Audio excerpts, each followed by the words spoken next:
gentlemen, this is Justin and Max Games. And we're going to be doing a really fun, exciting review of the game. Duelosaur Island. Duelosaur Island is a game from Pandasaurus Games. And it's basically Dinosaur Island, except it's a 2-player only. Mm-hmm. And it's like almost the same game, but not. Yeah, it's like the same game, completely reimagined. It's like the same things, but with different rules. Or some of the same rules, but... Yep, and we, of course, the components that you see in front of you... are not in the game. They don't come in the game, but I can't imagine. Max is a huge dinosaur fan. We read dinosaur books all the time. He's done this since he's born, basically. So, I went through the deck, found little characters of... or as close as I could get to some of the dinosaurs. Yep. And whenever we built... Developed. Evolved. Whenever we evolved one of the dinosaurs, whoever evolved it first got to take that figure of that dinosaur. So we were slowly collecting it. So you're actually kind of creating your own It was park. pretty cool. Yeah.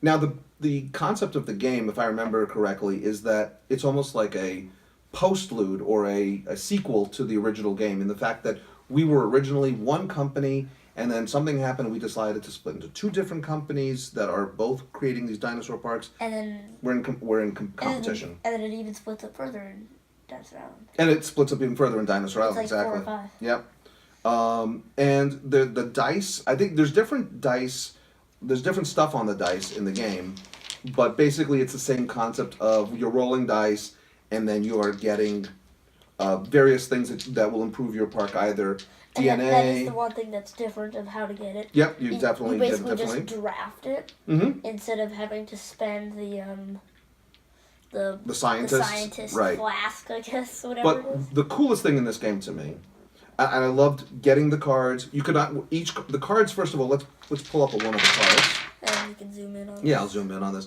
The cards are multifunctional, which is always fun. So there's a top and a bottom side, and when you want to use one of your cards, when you want to build, you either build a dinosaur using DNA, or you build a park amusement or clothing or merchandise store, whatever, food place. Some sort of attraction. An attraction, that's the word I was looking for, with the bottom half.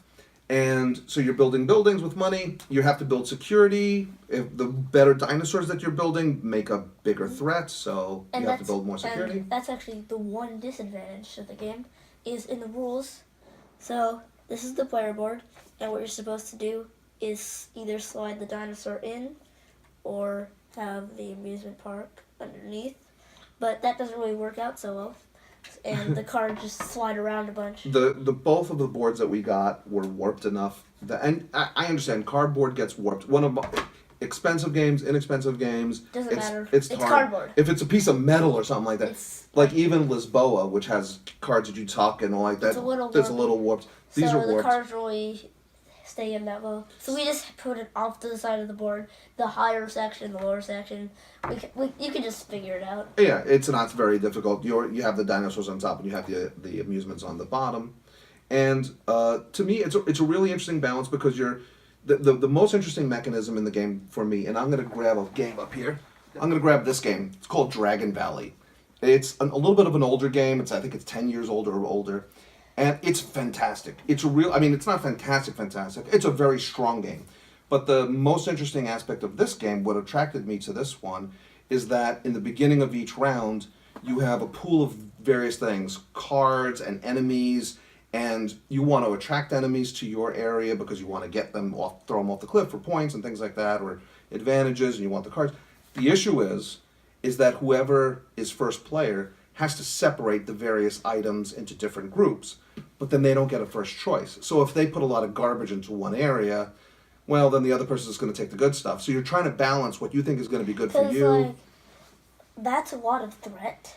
Because actually, personally, when one of them came up with 3 threat on it, I decided to put that in the good one with the advanced DNA. So I knew either I would take it, or it would have a high chance someone of would take taken. it. So it would get rid of that 3 threat, I guess. You're right. And to me, that's really interesting because I'm thinking about, well, what would you need the most? And maybe whatever you need the most, I'm going to put it into the column that has maybe the least benefit because each of the columns has a different benefit. But the thing that I need the most is usually decent.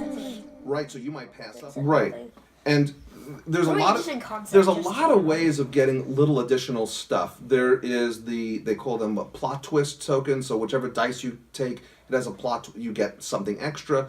It has the public relations token. So whoever's kind of not doing so well in the game or not doing as well in terms of their excitement level based on their dinosaurs will gain a little bit better benefit, and you can kind of screw someone out of having anything.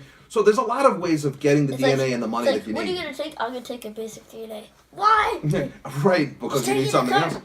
else. And then you could throw cards away in order to mix DNA to get the stuff that you really need. You could sell DNA. There's a lot of things going on in the game. I think it's a tremendous amount of fun. One thing we do a little bit differently in our game versus what the instructions say is that the instructions say that when you are building buildings and using your DNA, you just kind of do it on your own. And you just trust that you're doing it right. And then at some point you say, all right, I'm done.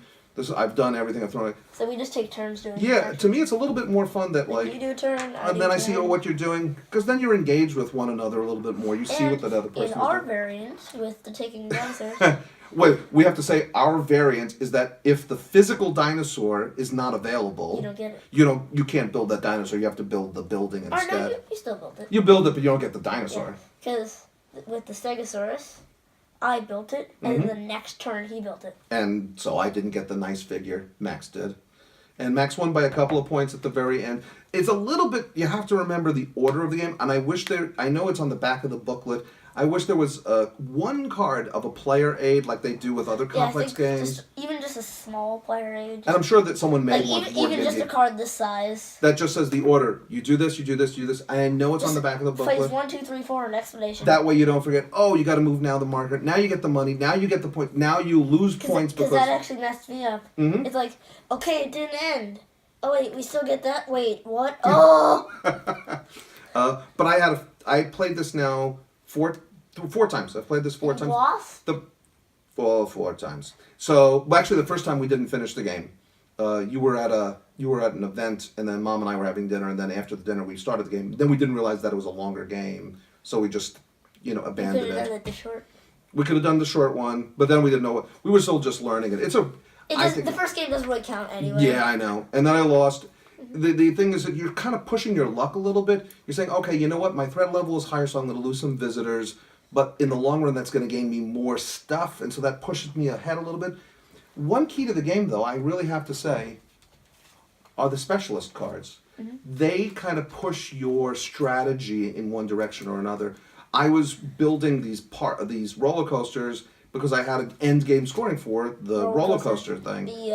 So I got like 6 points for just that, which is the same as building like a complicated dinosaur. The ride The operator. ride operator somehow They gave gave me you 1 points. point for each ride, and you had like 6 or 7. The I'm just gonna say great game right now. I'm giving it Wonderful. I'm giving it a 9. I'll tell you why I'm giving it a 9. Or mostly, Mm-hmm. not why you're giving it a 9, why you're taking away that one. Okay, I'm taking 1 away because for me the warping of the board definitely kind of just detracted me a little bit. I wished some of the components were a little bit had a different feel to them than the full player game. Like even if these die were a different color, But still, or they're there's- nice. I'm They're just. super nice. No, But no. they're just the but now exact same. they're exactly the same. I know they have some of them have like a couple of things different on them, but there's a little bit of a sameness. I almost felt like I bought the same game twice. One with a deck of cards, Yeah. and the other one just having all of the figures. But it's enough difference that it's like a remix of the game in the long. Anyway, we will end this video with But I never gave my rating. Oh, I'm sorry. Yeah, I'm giving it a 9. And I'm actually going to give it a 9.5. Okay. And the reason I take away that half point, actually, I'm going to give it a 9.75. Woo, that's very close to a Because the reason perfect I'm going rating. to take that off with the warping of the board and thing. Mhm. But I feel like just doing it to the side doesn't change the game at all. Oh no, it so doesn't I'm change. only going to take off 0.25. Mhm. And because, yeah, it's a little bit similar, but I find it with the cool mechanics that are slightly different that we talked about earlier with how the drafting works. I guess drafting is how you would say it. And it's just a good game. I think it's a good game. Same with Dinosaur Island. If you could find Dragon Valley, you'll have a good time with it. It's like a chess version of a board game, but Well, I guess chess is a board game. There's a chess aspect to it. It's like a chess version of a board. But it's not chess moving around. It's chess thought, thinking ahead, and all of this stuff. So between my 9 and your 9.75, do you think 9.3 is a good rating? 9. Here it comes. We'll just go with 9.3. There we go. 9.3. Is the official. Official? Wait, hold on. We forgot about something. What's that?